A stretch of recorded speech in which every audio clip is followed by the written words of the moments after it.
Hi, this is Tim of the 1916 Company. Welcome and thanks for logging on. If you love this watch, email me, Team Mosso at the1916company.com for purchase pricing and availability questions concerning this watch. Today we discuss something kind of weird and wonderful. This is a 2020 limited edition of 250 pieces, a collaboration between Blancpain and Hodinkee.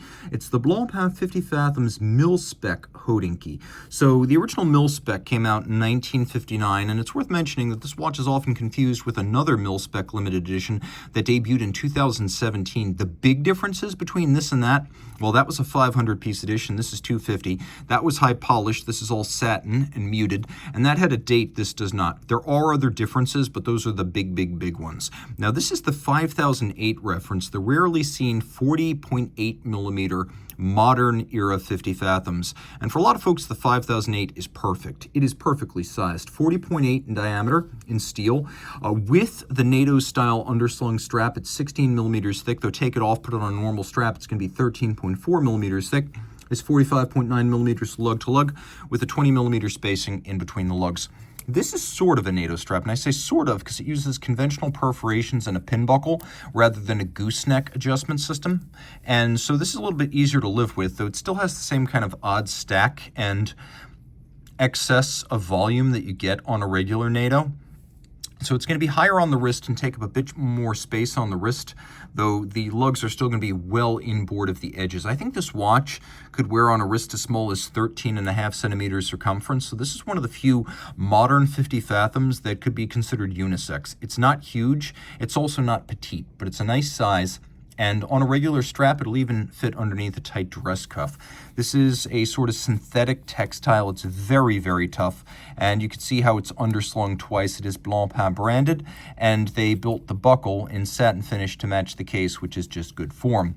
You can see we've got vintage style strap tool holes in the profile here, and then we do have a conventional modern 50 Fathom style case with the lug stepped out from the case band, but the satin finish mutes everything. You can see the bezel actually has two different facets on its outer edge. They're both muted with a satin finish, and then we have the sharp knurling around the top that's really easy to grip. It continues a tradition that first began on the 2003 50th anniversary model of having a cambered sapphire cap on the bezel, and we've got a screw-down crown for the watch's 300-meter water resistance. Now, the nice thing about this sapphire cap is it looks a hell of a lot richer than a ceramic bezel insert, and because it's cambered, it's got a different aesthetic, almost like a magnifying glass, or the appearance of being wet. It's not like the flat sapphires you find on some Bremont Supermarines or IWC Aquatimers or various types of GMT from Grand Seiko. This is a more luxurious and frankly a more expensive application of sapphire on a bezel. And because the bezel is fully sapphire capped, we get a fully loomed bezel. The loom is protected by the sapphire. Note, all three hands on the dial are luminescent, so you know if your dive timer is working in the depth. You can also see here that you have quite a few calibrations every 5 minutes, so you can more accurately mark the passage of time. Let's listen to the bezel. It's got a very precise 120 click action with an excellent degree of refinement. I would even go so far as to say the bezel on this feels better than the bezels on the bathyscaphs, the standard 5015, 50 Fathoms, and the latest 5010. This is really nice.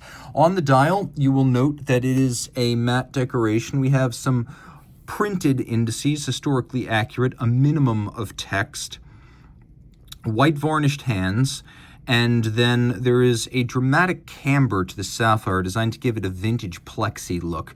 You'll also see that we have no date, so that is an important feature of this 50 Fathoms MIL-SPEC Hodinkee. Now, MIL-SPEC also includes this historically true moisture indicator, and my understanding is that this is not ornamental, this is functional. So if that starts changing color to become uniform, you know that some sort of moisture has intruded into your watch. The movement is a Frédéric Piguet 1154 based on the long-running 1150 family, And with enough disassembly, I can show you that the only place Hodinkee is mentioned on this watch is on the blackened 18-karat rotor. Now look at that rotor. It has recesses in media blast, a satin channel around the edge, then a beautiful mirrored bevel. You'll also notice a nice mirrored bevel on the bridges too. The movement based on the 1150 has been upgraded over the years. This 28-jewel movement now 6-position adjusted with a free-sprung modern variable inertia balance for shock resistance and precise setting to better take and hold that 6-position adjustment. It's got a silicone anti-magnetic hairspring, free-sprung. You can see the use of KIF shock protection, which I always like to see because it's a little bit more upscale than Inca Block. They're functionally identical, but this is the kind of thing you expect to see on an expensive watch. We have nice stripes across the bridges, engine turning on the base plate. You'll note there is a distinct striping perfectly aligned across the bridges, polished screw heads, and it is a twin barrel movement. You can see snailing on the barrel covers. It's nicely decorated, albeit mostly mechanical in terms of its decoration. It does not have hacking seconds, but it has almost every other modern feature. And because of the twin barrels, it does have 100 hours of power reserve. It beats away at 3 hertz or 21,600 vibrations per hour. There is lots to love on the back of this mil-spec. And of course, you can put it on a conventional strap if you wish to do so.